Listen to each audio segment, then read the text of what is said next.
Take your dirty money and leave. You're not our mother anymore. You're just a stranger to us." Those cutting words spilled from my daughter Tisha's lips as she stared at me with pure contempt from her doorway. Behind her, my son Darius stood with crossed arms, looking every bit like a judge passing sentence. I was 69 years old and had just endured a 4-hour drive through pouring rain to see them, but they had absolutely no idea who they were truly dealing with. Welcome to my story. I share it with you now because I believe it holds lessons worth learning, and I hope you'll stay with me until the very end. I promise it will be worth your time. I had arrived that dreary Sunday afternoon carrying a radiant smile and a homemade chocolate cake that I'd spent hours perfecting. It was my 69th birthday, and more than anything, I wanted to celebrate this milestone with my only 2 children. Throughout the entire previous week, I had meticulously organized my financial documents, carefully reviewed every bank account, examined property deeds, and assessed my investment portfolio. Everything was impeccably in order. Over 45 years working as a certified accountant, I had saved every single penny I could spare. I had purchased 3 properties at precisely the right moments and invested with wisdom accumulated through decades of experience. I wanted nothing more than to share this wonderful news with Tisha and Darius. I wanted to tell them that their mother, Vivian Sharp, had successfully built a substantial legacy and that they would never need to worry about financial security. But when I pressed the doorbell, Tisha opened the door wearing an expression of profound annoyance. She didn't embrace me. She didn't wish me a happy birthday. She didn't even step aside to invite me inside.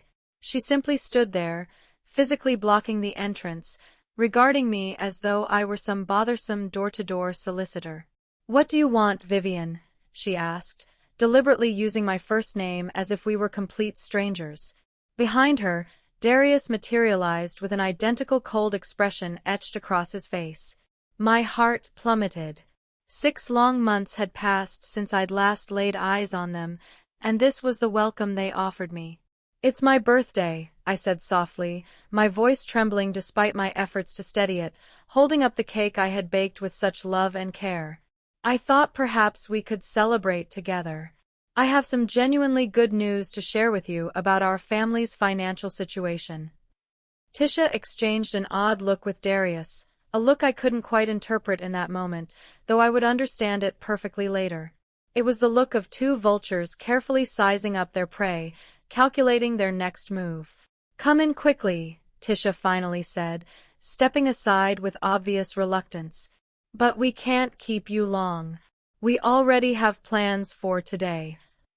The living room appeared exactly as it always had, furnished with the same black leather furniture I had purchased for them just the year before. Papers lay scattered haphazardly across the coffee table, and an open laptop sat nearby. When I moved closer to embrace Darius, he actually backed away as if I carried some highly contagious disease. "Sit over there," he commanded curtly, pointing toward a small, uncomfortable armchair positioned by the window, far removed from the main sofa where they settled themselves like royalty upon their thrones. I carefully set the cake on the table and retrieved a folder containing several important documents from my purse. I wanted to show them the account statements, the property deeds, the investment certificates. I wanted them to understand that their mother had been genuinely successful, that I had built something substantial and lasting for their future. "Children, I want to discuss our future," I began enthusiastically, opening the folder with anticipation. "I've been thoroughly reviewing all my accounts, and I have excellent news to share. I own 3 properties that are completely paid off, I have over $200,000 in various investments, and—" Tisha cut me off abruptly with a dry, unpleasant laugh that sent chills down my spine. Darius leaned back casually on the sofa as if he were watching some boring comedy program on television. "Where exactly did you get all that money, Vivian?" Tisha asked with an accusatory tone that chilled me to my core. "A retired accountant can't possibly have that kind of clean money. What have you actually been doing all these years? Embezzling from the companies you worked for?" Her words struck me like physical slaps across the face. Darius chuckled darkly and added his own poison.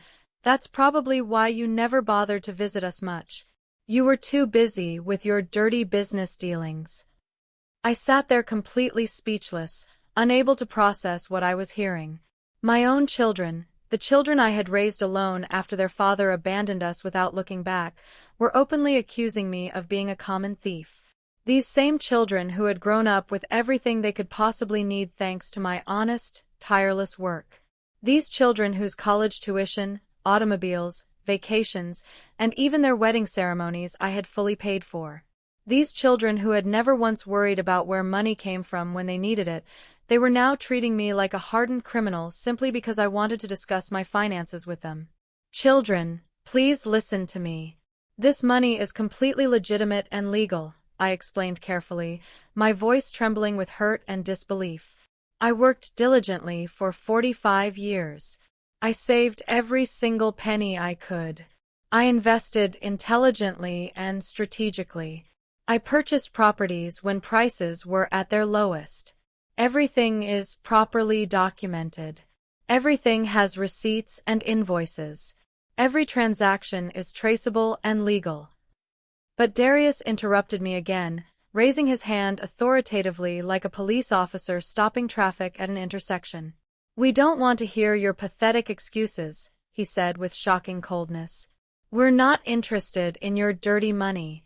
We don't want to become accomplices to whatever illegal activities you've been involved in. Tisha nodded in emphatic agreement and then delivered the phrase that would be permanently etched in my memory forever, haunting me for days to come. Take your dirty money and leave. You're not our mother anymore. You're just a stranger to us. The silence that followed was absolutely deafening, pressing down on me like physical weight. I looked carefully at my two children, those precious babies I had raised completely alone after their father abandoned our family. Those kids who had been my entire existence, my whole reason for living, for decades. Now they were staring at me with genuine hatred burning in their eyes, with real contempt twisted across their faces, as if I were their absolute worst enemy rather than their mother.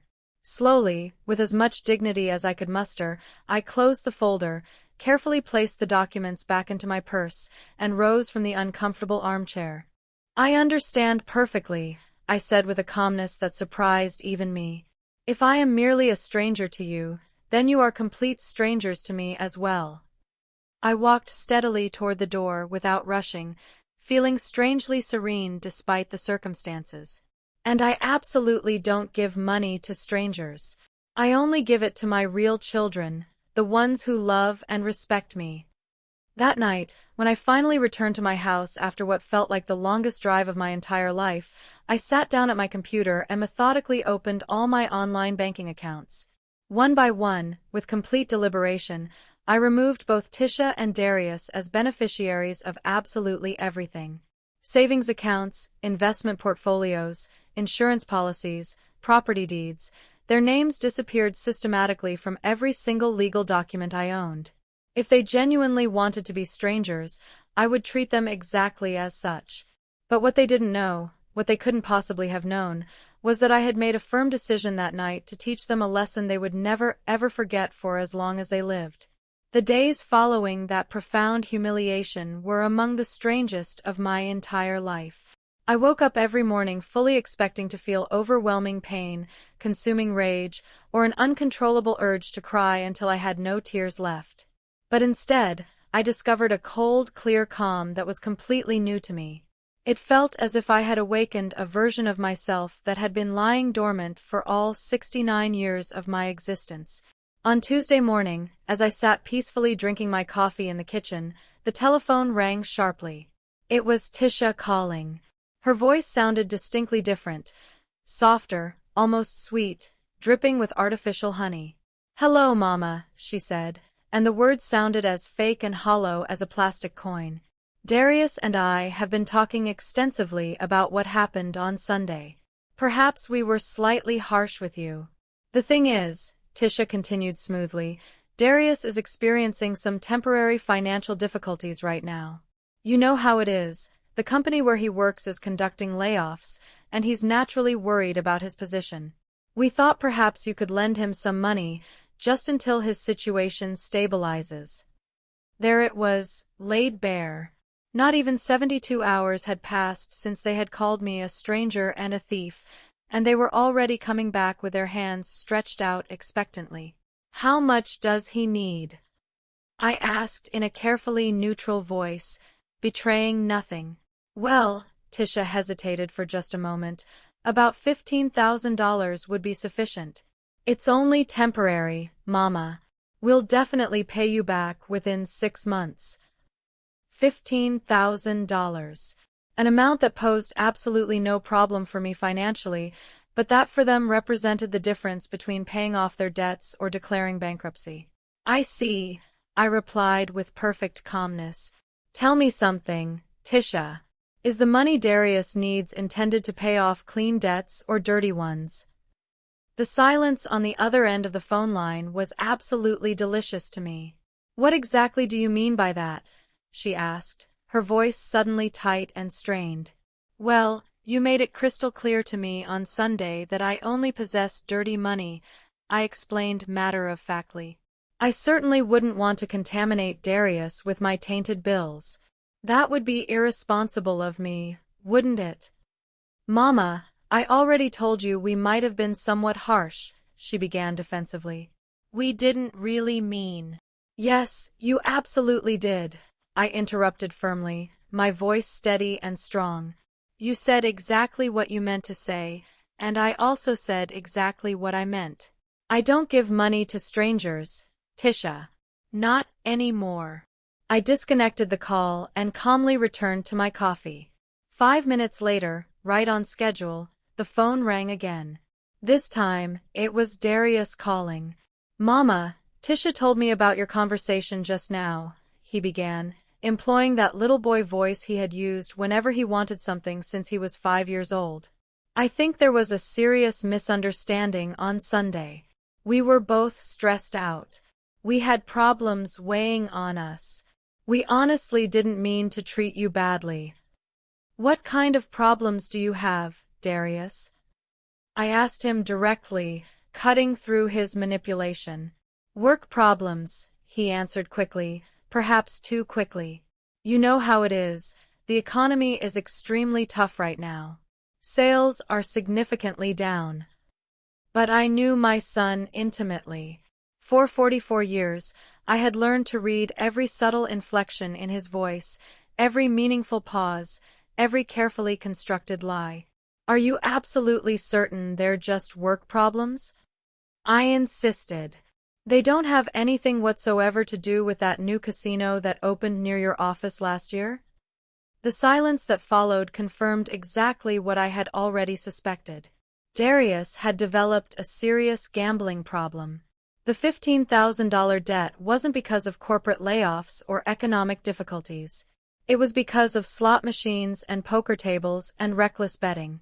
"Darius, on Sunday you explicitly told me I wasn't your mother," I reminded him.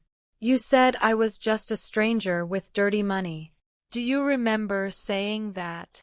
His breathing became noticeably ragged on the other side of the phone. "Mothers help their children unconditionally," I continued.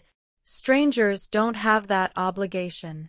And right now, Darius, you are a stranger to me." I hung up again and decisively turned off the phone completely. That afternoon, I made the decision to truly investigate what my children were actually up to behind my back. I turned on my computer and started methodically checking Darius's social media profiles. What I discovered chilled me straight to the bone. Photographs at casinos, photographs holding poker chips, photographs with friends gathered around blackjack tables. The dates clearly showed he had been gambling regularly for at least the past 2 years, possibly longer. Then I examined Tisha's profile with equal scrutiny. My daughter, who worked as an administrator for a mid-sized construction company, had been consistently posting photographs of expensive vacations to exotic locations, exclusive restaurants with premium prices, and designer clothes with recognizable labels. Her salary absolutely couldn't support that extravagant lifestyle. There was definitely something seriously wrong with her finances as well. On Friday night, while carefully organizing my financial documents in my home office, I discovered something that genuinely surprised me. In one of my investment accounts, There were transactions I definitely didn't remember authorizing. Small but consistent withdrawals over the past 6 months, amounts of $500, $800, and $1,000. I reviewed everything more carefully and discovered something that infuriated me even more than the cruel words they had spoken on Sunday. Tisha had access to that particular account because years ago, when I still trusted her completely, I had added her as an authorized user.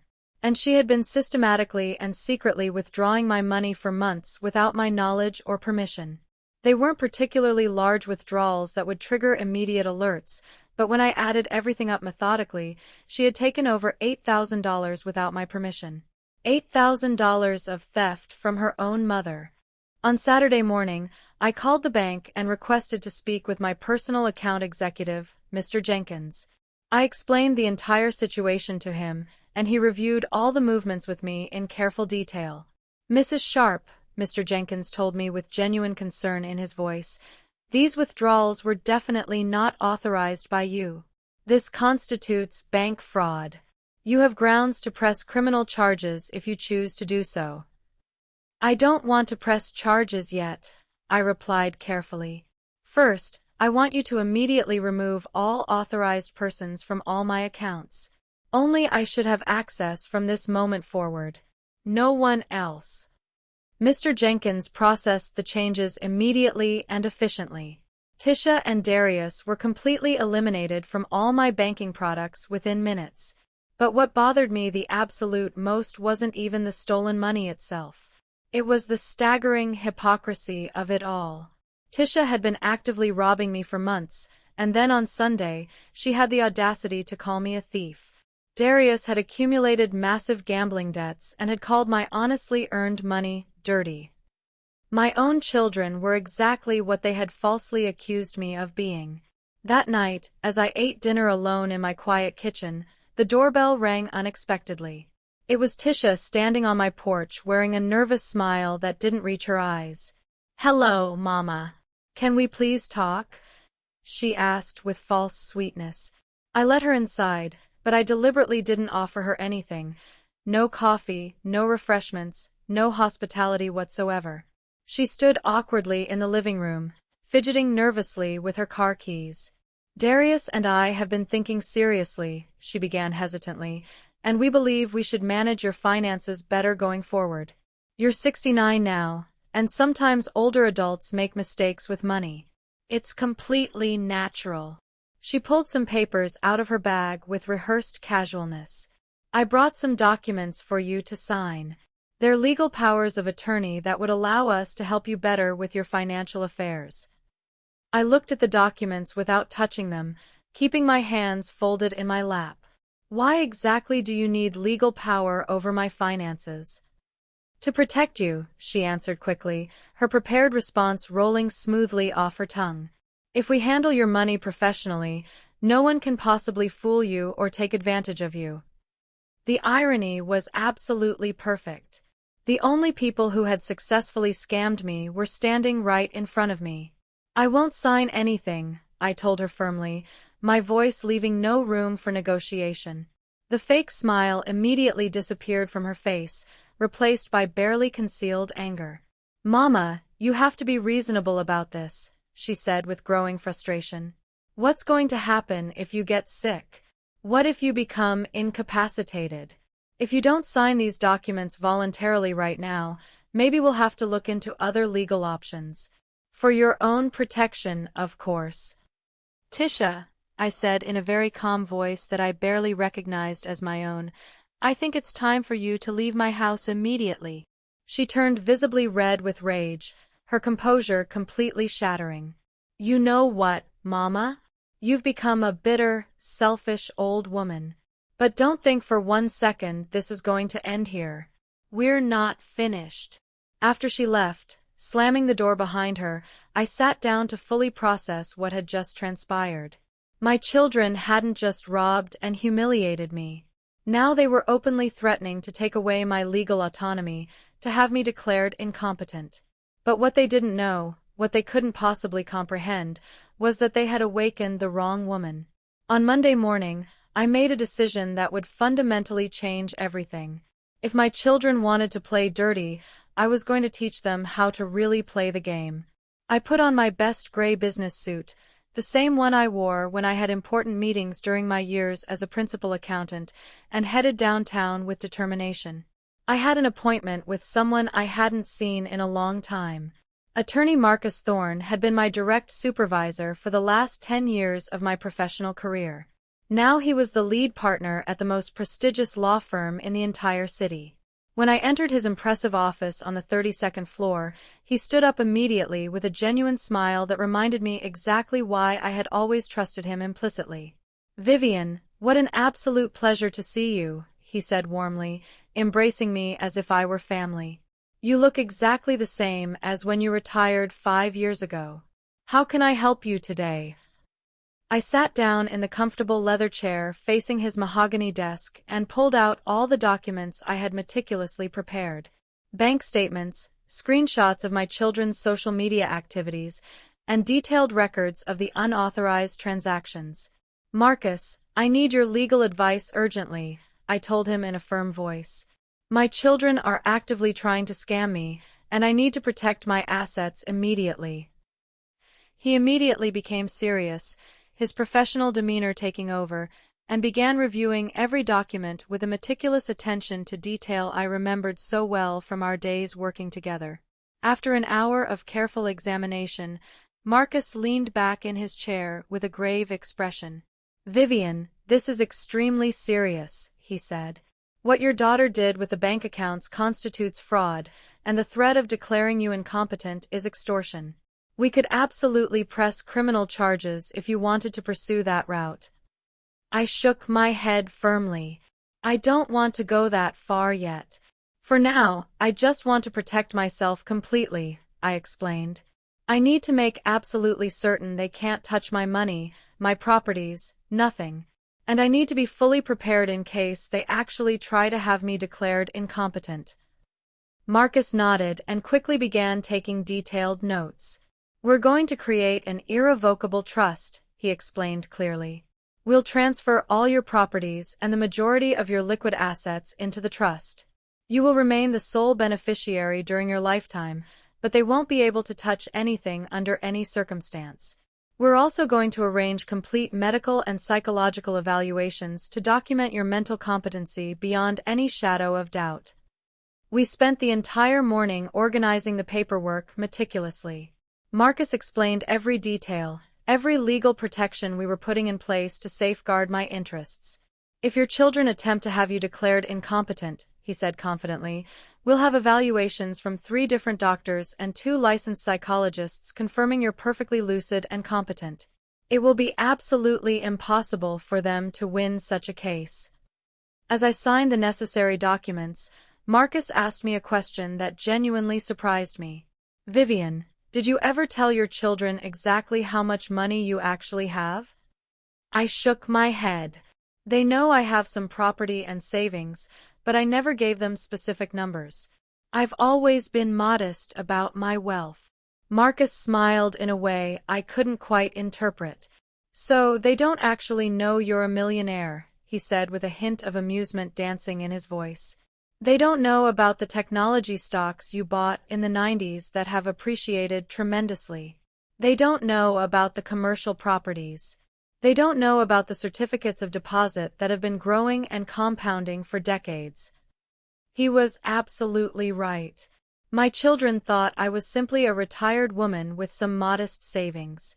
They had absolutely no idea I had accumulated over $2 million in total assets over my lifetime of careful planning and investing. "Perfect," Marcus continued with satisfaction. "That gives us a huge strategic advantage. They're fighting desperately over what they think are crumbs, not knowing they're attempting to rob one of the wealthiest women in this entire city." His words filled me with a strange satisfaction I hadn't felt in years. All my life, I had been deliberately modest with my money, choosing to live without unnecessary luxuries. But now, that very modesty would become my secret weapon. When I left Marcus's prestigious firm, I felt like a general who had just planned the perfect military strategy. But my day was far from over. I had another critically important appointment to keep. I drove directly to the central bank and asked to speak with the general manager, a highly capable woman named Ms. Patel, who knew my financial history better than anyone else in the institution. Mrs. Sharp, Ms. Patel said warmly when we entered her private office, Mr. Jenkins informed me about the problems with your children. It's a very sensitive situation indeed. I had specifically requested this meeting because I needed to do something my children would never expect. I wanted all my accounts to be monitored 24 hours a day. Ms. Patel, I need you to implement immediate alerts if anyone attempts to access my accounts, I explained clearly.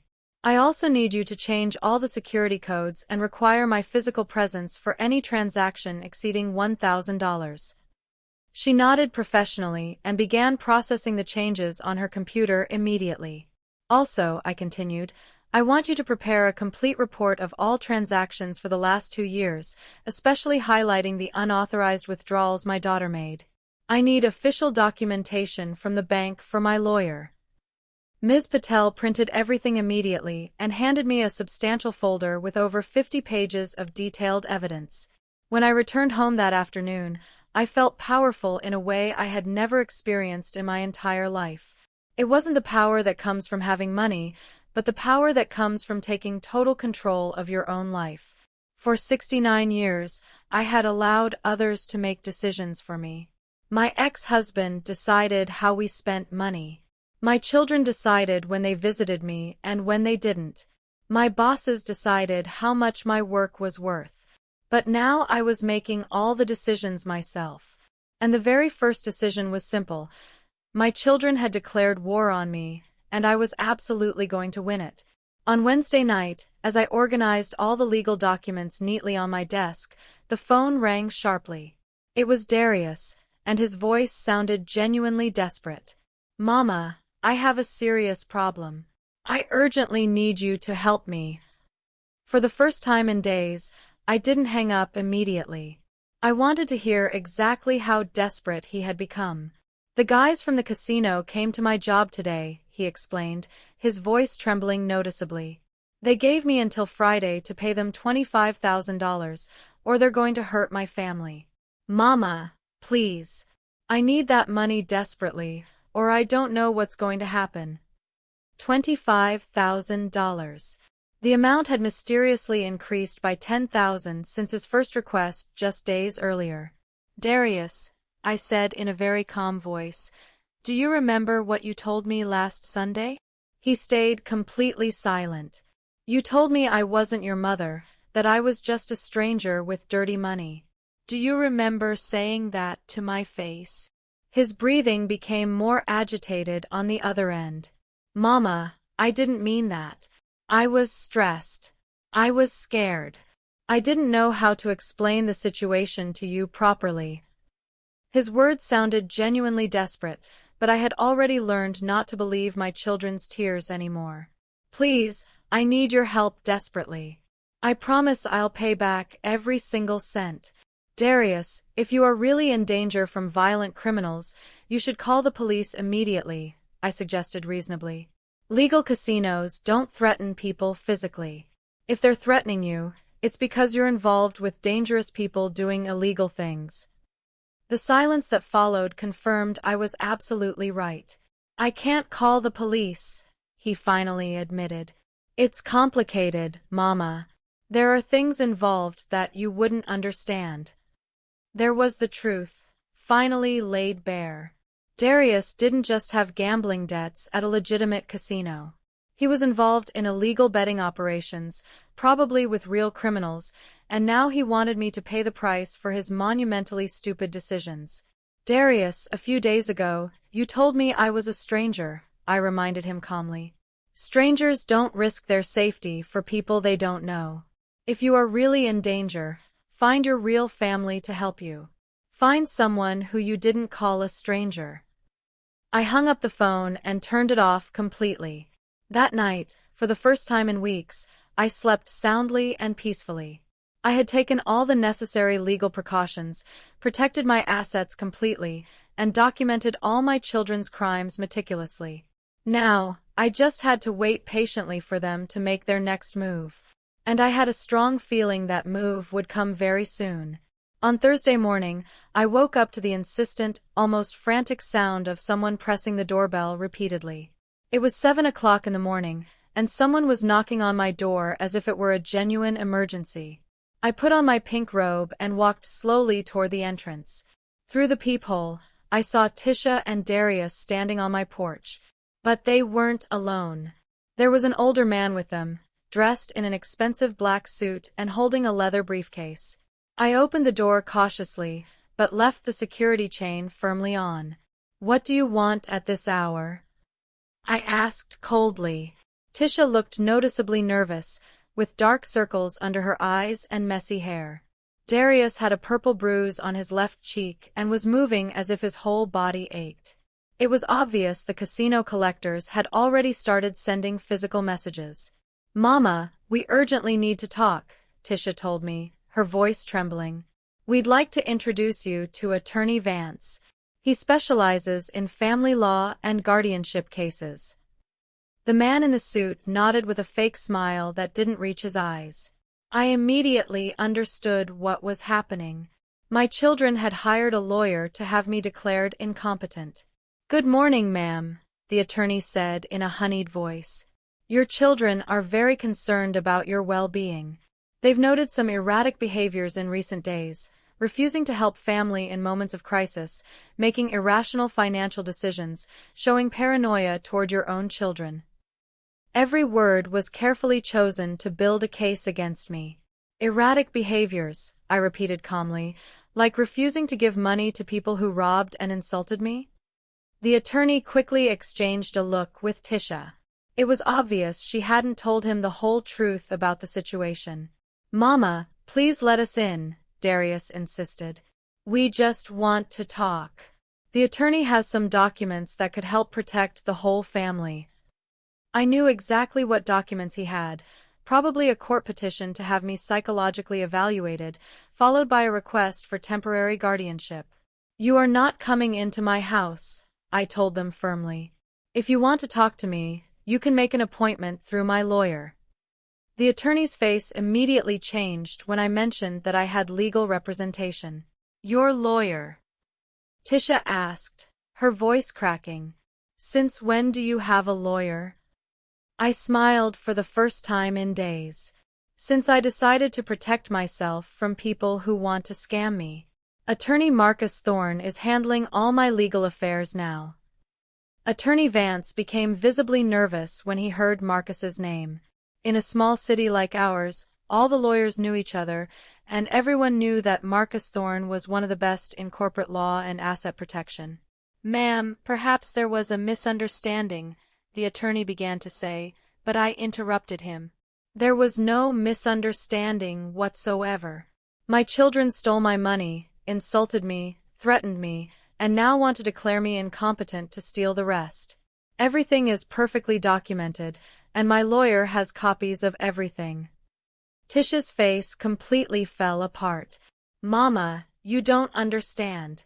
Darius is in real danger. Those people are going to hurt him if he doesn't get the money today." Her tears seemed genuine, but I was no longer fooled by my children's emotions. "Then he should call the police," I replied dryly. "He can find help somewhere else. I am not his mother, remember? I'm just a stranger with dirty money." The attorney looked increasingly uncomfortable. It was obvious my children hadn't told him the complete story. "Ma'am," the attorney intervened, "I understand there are family conflicts, but perhaps we could find a solution that benefits everyone. Your children are willing to sign an agreement committing to return any money they took without permission." Now they were negotiating. The guardianship threat had failed, and they were desperately trying to make a deal. "The only solution that benefits me," I told them with an icy voice, "is for you to get away from my house and never come back. I don't want your money back. I don't want your apologies. I don't want anything from you." I started to close the door, but Darius put his foot in the way. "Mama, please," he begged with tears streaming down his face. "I understand you're angry, but this is life or death. If I don't get the money in 6 hours, innocent people are going to get hurt. Are you really going to let that happen? He was using guilt as a last weapon, trying to make me feel responsible for the consequences of his stupid decisions. Darius, I said, looking him directly in the eyes, a week ago, you told me I wasn't your mother, that I was just a stranger. Mothers sacrifice for their children. Strangers don't have that obligation. I removed his foot from the door and closed it completely. I heard them talking outside for several minutes. Raised voices, arguments, the attorney trying to calm the situation. Finally, they left, but I knew they would be back. Darius was desperate, and desperate people do unpredictable things. An hour later, my phone rang. It was Marcus. Vivian, I just got a very interesting call from Attorney Vance. Apparently, your children hired him to start a guardianship proceeding against you, but now he wants to withdraw from the case. That made me smile. Good lawyers didn't want to face Marcus without a solid cause. What did you tell him? I asked. I told him that if he filed any legal document against you, I would personally see to it that his career was ruined. I also mentioned that we have recent medical and psychological evaluations proving your mental competency. He withdrew from the case immediately. That afternoon, I decided to do something my children wouldn't expect. I drove to the most exclusive mall in the city and went into the most expensive jewelry store. I had decided it was time to indulge in some things I had denied myself for decades of saving every penny. I bought a beautiful pearl necklace that cost $3,000, a pair of diamond earrings for $2,000, and a Swiss watch for $5,000. For the first time in my life, I spent money on beautiful things simply because I wanted to have them. When the saleswoman asked if it was for a special occasion, I replied, yes, it's to celebrate that I finally learned to value myself. When I arrived home, there was an unfamiliar car parked in front of my door. It was a black sedan with tinted windows. My heart raced for a moment, but then I calmed down. If they were Darius's collectors, it wasn't my problem. I didn't owe those criminals anything. I parked my car in the garage and entered my house through the back door. From the kitchen window, I could see the black sedan. There were two men inside waiting. They had probably been there for several hours. My phone began to ring insistently. It was Darius. Mama, the guys are at your house, he said in a panicked voice. Please don't go out. They're dangerous. I just need the money and they'll leave. Now, my own son was directing criminals to my house. He had crossed a line I never thought he would cross. Darius, I said in a very calm voice, if those men touch my property or threaten me in any way, I'm going to call the police immediately. And when they arrest them, I'm going to tell them exactly who gave them my address. I hung up and dialed the emergency number. What is your emergency? The operator asked. There are two suspicious men watching my house. I believe they're related to illegal casino collections. 10 minutes later, two patrol cars arrived on my street. The men in the black sedan drove away immediately. That night, as I ate dinner quietly in my kitchen with my new jewelry on, I realized something important. All my life, I had been afraid. Afraid of not having enough money, afraid of being alone, afraid that my children wouldn't love me. But now that I had seemingly lost everything, I discovered I wasn't afraid of anything. My children had already done the worst they could do to me. They had robbed me, insulted me, threatened me, and betrayed me. They no longer had power over me because I had nothing left to lose. And that freedom was more valuable than all the money in the world. But they still didn't know who they were really dealing with.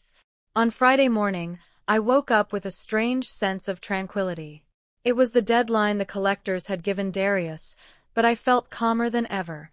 I had taken all the necessary precautions. My assets were protected. My security was guaranteed.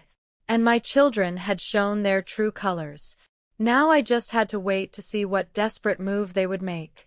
I didn't have to wait long. At 9 o'clock in the morning, I received a call from my neighborhood security company.